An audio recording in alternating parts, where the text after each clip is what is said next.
വലൈക്കും വറഹ്മത്തുള്ളാ. അൽഹംദുലില്ലാ. അല്ലാഹുമ്മ സ്വല്ലി അലാ മുഹമ്മദിൻ വഅലാ ആലി മുഹമ്മദ്. ബഹുമാന്യരായ സഹോദരങ്ങളെ, ഹാജിമാരെ, നമ്മളിപ്പോ എത്തി നിൽക്കുന്നത് സൗർ ഗുഹയുടെ മുന്നിലാണ്, ഗുഹയുടെ പരിസരത്താണ്. അൽഹംദുലില്ലാ,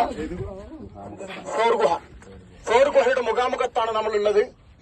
കേരള യൂത്ത് മുജാഹിദീന്റെ കഴിഞ്ഞ മാസം 30-ാം തീയതി പുറപ്പെട്ട സംഘത്തിലെ കുറച്ച് ആളുകളാണ് ചരിത്ര പ്രാധാന്യമുള്ള ഗുഹ സന്ദർശിക്കാൻ വേണ്ടി ഇവിടെ എത്തിയിട്ടുള്ളത്.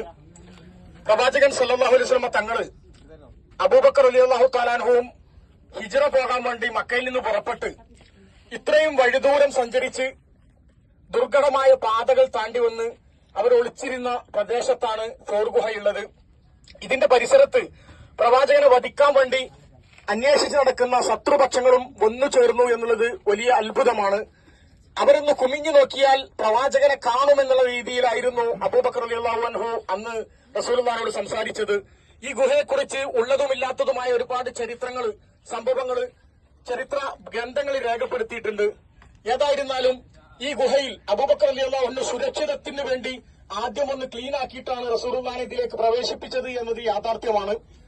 ഈ ഗുഹാമുഖത്ത് 3 ദിവസം അവർ കഴിഞ്ഞുകൂടുകയും അതിനുശേഷം ഒരു ജൂതനായ ആട്ടിടയന്റെ സഹായത്തോടു കൂടി മദീനയിലേക്ക് പുറപ്പെടുകയും ചെയ്തു, ഹിജ്റ നടത്തി എന്നാണ് ചരിത്രത്തിലുള്ളത്. ഈ സംഭവത്തെ സാക്ഷ്യപ്പെടുത്തിക്കൊണ്ട് പരിശുദ്ധ ഖുർആൻ മദീനയിൽ റസൂലുള്ളാഹി സ്വല്ലല്ലാഹു അലൈഹി വസല്ലം തങ്ങൾ താമസിക്കുന്ന അന്ന് റസൂലുള്ളാഹിയോട് ചെറിയ പറഞ്ഞ എല്ലാ വാക്കുകളോടും പഴയ രീതിയിലുള്ള ഒരു സമീപനം കാണാത്ത സമയത്ത് മക്കയിൽ നിന്ന് പുറത്തുപോയ മുഹാജിറുകളും അൻസാറുകളുമായ ആളുകളെ ബോധ്യപ്പെടുത്തുന്ന ഒരു ആയത്ത് റസൂലുള്ളാഹി സ്വല്ലല്ലാഹു അലൈഹി വസല്ലം തങ്ങൾ അവർക്ക് ഓതിക്കൊടുക്കുന്നുണ്ട്. ഇല്ലാ തൻസുറൂഹു ഫഖദ് നസറഹുല്ലാഹു ഇദ് അഖറജഹു അല്ലദീന കഫറൂ സാനിയ ഇസ്നൈനി ഇദ് ഹുമാ ഫിൽ ഗാർ. നിങ്ങൾ അല്ലാഹുവിന്റെ പ്രവാചകനെ കൃത്യമായും സഹായിക്കാൻ മുന്നോട്ട് വരുന്നില്ലെങ്കിൽ അല്ലാഹു തീർച്ചയായിട്ടും സഹായിച്ചിട്ടുണ്ട് അല്ലാഹുവിന്റെ പ്രവാചകനെ. ഇത് അഖറജഹു അല്ലദീന കഫറൂ, സത്യനിഷേധികളായ ആളുകൾ മക്കയിൽ നിന്ന് ആ പ്രവാചകനെ അട്ടിയോടിച്ച് പുറപ്പെടിച്ച സമയത്ത് അവർ രണ്ടുപേരും ഗുഹയിലായ സമയത്ത് ഇദ് ഹുമാ ഫിൽ ഗാർ ഇദ് യഖൂലു ലി സാഹിബിഹി ലാ തഹ്സൻ ഇന്നല്ലാഹ മഅനാ. അവർ രണ്ടുപേരും ഗുഹയിലായപ്പോ സഹോദരനായ അബൂബക്കറിനോട്, സഹയാത്രികനായ അബൂബക്കറിനോട് പറഞ്ഞ സന്ദർഭം ശ്രദ്ധേയമാണ്. ആ സന്ദേശമാണ് ഈ സൗർ ഗുഹയുടെ ഉള്ളിൽ നിന്ന് അല്ലാഹുവിന്റെ പ്രവാചകൻ ആദ്യ ഖലീഫയായ അബൂബക്കർ റളിയല്ലാഹു തആല അൻഹുവിന് കൊടുക്കുന്ന സന്ദേശം. ലാ തഹ്സൻ ഇന്നല്ലാഹ മഅനാ, നിങ്ങൾ ദുഃഖിക്കരുത്, അല്ലാഹു നമ്മുടെ കൂടെയുണ്ട്. അല്ലാഹുവിന്റെ പ്രവാചകരെ ആ ശത്രുപക്ഷം ഒന്ന് കുമിഞ്ഞു നോക്കിയാൽ നമ്മളെ കാണും, നമ്മളവർ വധിച്ചു കളയുമെന്നുള്ള ആ ഭയപ്പാട് പങ്കുവെച്ച സമയത്താണ് അല്ലാഹുവിന്റെ പ്രവാചകൻ പറഞ്ഞത്, നമ്മൾ രണ്ടുപേര് മൂന്നാമനായി അള്ളയുള്ള രണ്ടാളുകളെ കുറിച്ച് അബൂബക്കറെ എന്താണ് നിങ്ങളുടെ അഭിപ്രായം? അല്ലാഹു നമ്മളെ സഹായിക്കും. അല്ലാഹു പറഞ്ഞു, ഫഅൻസലല്ലാഹു സകീനതഹു അലൈഹി വഅയ്യദഹു ബിജുനൂദിൻ ലം തറൗഹാ വജഅല കലിമത്തല്ലദീന കഫറു സുഫ്ലാ വകലിമത്തുല്ലാഹി ഹിയൽ ഉല്യ.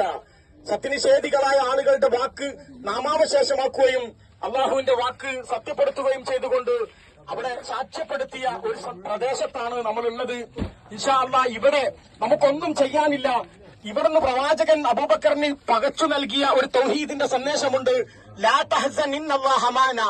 ഏത് പ്രതിസന്ധിയിലും അല്ലാഹു നമ്മുടെ കൂടെയുണ്ട് എന്ന തവക്കുലാണ് ഈ സൗർ ഗുഹ നമ്മോട് വിളിച്ചു പറയുന്നത്. ഇവിടെ 2 റക്അത്ത് നിസ്കാരമോ ഇവിടെ എന്തെങ്കിലും പ്രത്യേകമായിട്ട് എന്തെങ്കിലും പ്രാർത്ഥനകളോ ഇവിടെ സന്ദർശിക്കലിൽ പുണ്യമോ ഉണ്ട് എന്ന് പ്രവാചകൻ പഠിപ്പിച്ചിട്ടില്ല. ചരിത്രം അയവിറക്കാൻ വേണ്ടി, ചരിത്രം പഠിക്കാൻ വേണ്ടി മാത്രം സന്ദർശിച്ചു എന്ന് മാത്രമേ നമുക്ക് പൊതുസമൂഹത്തിനോട് പറയാനുള്ളൂ. ഇവിടുത്തെ സന്ദേശമുള്ളത് അള്ളാഹുവിൽ തവക്കുലായി ഏത് പ്രതിസന്ധിയെയും നേരിട്ട് മുന്നോട്ട് പോവുക എന്ന സന്ദേശമാണ്. അള്ളാഹു അത് ഉൾക്കൊണ്ട് ജീവിച്ചു പോകാൻ തൗഫീക്ക് നൽകി അനുഗ്രഹിക്കട്ടെ. അസ്സലാമു അലൈക്കും വറഹ്മത്തുള്ളാഹി വബറകാതുഹു.